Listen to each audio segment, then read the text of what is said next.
नमस्कार welcome to Odisha job informer 2.0 तो आसीगला आपणक सरकारी स्कूल रे पियन रो चाकरी आपणक एही पियन रिक्वायरमेंट 2024 आसवाक जाऊँगी। आपणक योग्यता आपण मिनिमम 10टी टी पास करिसेंती ताहले आपण आवेदन करि परिबे। एज लिमिट आपणक मिनिमम एज 18 वर्ष मैक्सिमम एज 42 वर्ष रही अछि।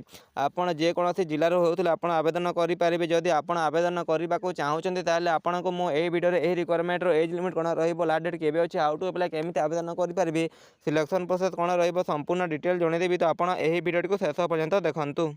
एही रिक्वायरमेंट ऑफिशियल पीडीएफ लिंक मु टेलीग्राम ग्रुप रे अपलोड कर देबी। तो आपण डिस्क्रिप्शन टी को विजिट करके टेलीग्राम ग्रुप टी को जॉइन करके नोटिफिकेशन पीडीएफ को डाउनलोड करके आवेदन टी करि परिबे। ओडिशा हाईस्कूल पियन रिक्वायरमेंट 2026 रो डिटेल गुडी को देखिबा को गले आपणक नॉन टीचिंग स्टाफ जोटा कि पियन पई आपणक आउ एक रिक्वायरमेंट आसीबा को जाउछि। आपणक रिक्वायरमेंट बोर्ड रहिबो school and mass education department तरफरु। टोटाल पोस्ट आपणक 11,050 प्लस पोस्ट रही अछि। क्वालिफिकेशन आपण 10म +2 ग्रेजुएशन करथिल आवेदन करि परिबे। आपण मिनिमम 10टी पास करिसेंती ताहले आपण एही पियन रिक्वायरमेंट रे आवेदन टी करि परिबे। ओडिशा हाईस्कूल पियन रिक्वायरमेंट 2024 रो एलिजिबिलिटी क्राइटेरिया गुडी को देखिबा को गले आपणक ऑर्गेनाइजेशन नेम टी रही अछि स्कूल एंड मास एजुकेशन तरफरु। टाइप ऑफ जॉब आपणक परमानेंट जॉब रहिबो। कैटेगरी ओडिशा गवर्नमेंट जॉब रही अछि। नेम ऑफ द पोस्ट आपणक पियन और क्लार्क रो पोस्ट रही अछि। टोटाल पोस्ट आपणक 11,050 प्लस पोस्ट आसीबाकू जाउछि। एज लिमिट आपणक मिनिमम एज टी एही रिक्वायरमेंट पई 18 वर्ष रही अछि। एप्लिकेशन मोड आसिले मु आपणको वीडियो माध्यम रे जणे देबी। अपडेट सुन तो शीघ्र आसीबाकू जाउछि। एहारो अप्लाई करबा तारीख आसिले मु आपणको वीडियो माध्यम रे जणे देबी। Who can apply all Odisha candidate आपण आवेदन करि परिबे। प्लेस ऑफ द पोस्टिंग आपणको ओडिशा रो निज पाखरे थिबा प्राइमरी किंबा हाई स्कूल रे ही आपणको पोस्टिंग टी रहिबो।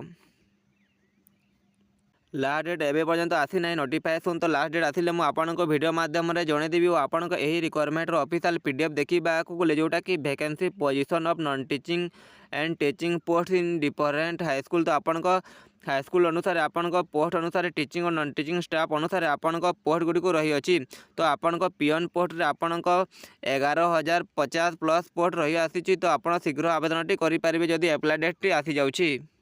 एजुकेशनल क्वालिफिकेशन देखा को गले the candidate must have completed 10th from a recognization board or university. आपण जेकोसी रिकॉग्नाइजेशन बोर्ड कि यूनिवर्सिटी मिनिमम 10टी पास करछंती ताहले आपण आवेदन करि परिबे। आपण मिनिमम 10टी पास करछंती ओडिया मीडियम हो कि इंग्लिश मीडियम रे ताहले आपण आवेदन टी करि परिबे। सिलेक्शन प्रोसेस गुडी को देखा को गले आपण निजर एप्लिकेशन फॉर्म को भल भाव में पढ़ी कि सबमिट करेंगे। सबमिट कर सारा पर आपण एप्लिकेशन फॉर्म रे स्क्रीनिंग हम ता क्वालिफाई कर सारा पर आपण गोटे रिटन एग्जाम टी हम। आपण से रिटन एग्जाम टी को क्वालिफाई कर आपण इंटरव्यू रही। इंटरव्यू टी को क्वालिफाई कर सारा पर आपण डॉक्यूमेंट वेरिफिकेशन हम। डॉक्यूमेंट वेरिफिकेशन टी को क्वालिफाई कर आपण फाइनल सिलेक्शन टी पाई परिबे। ओडिशा हाईस्कूल पियन रिक्वायरमेंट 2024 रो इंपोर्टेंट डेट गुडी को देखा को गले एप्लिकेशन अप्लाई स्टार्ट डेट एवं पर्यंत आसी ना। आसिले मु आपनको वीडियो माध्यम रे जणे देबी। और एप्लिकेशन अप्लाई लास्ट डेट मध्य आसीनी। तो आपनको वीडियो माध्यम रे एही रिक्वायरमेंट रो ऑफिशियल डेट आसिले मु आपनको वीडियो माध्यम रे जणे देबी। ऑफिशियल लिंक उपर देखा को गले आपण नोटिफिकेशन पीडीएफ लिंक आपण एही लिंक उपर क्लिक करके ऑनलाइन माध्यम रे डाउनलोड टी करि परिबे। किंबा ऑफिशियल वेबसाइट टी रही अछि आपण odisha.government.in। आपण एही वेबसाइट को क्लिक करके आपण ऑफिशियल पीडीएफ को डाउनलोड टी करि परिबे।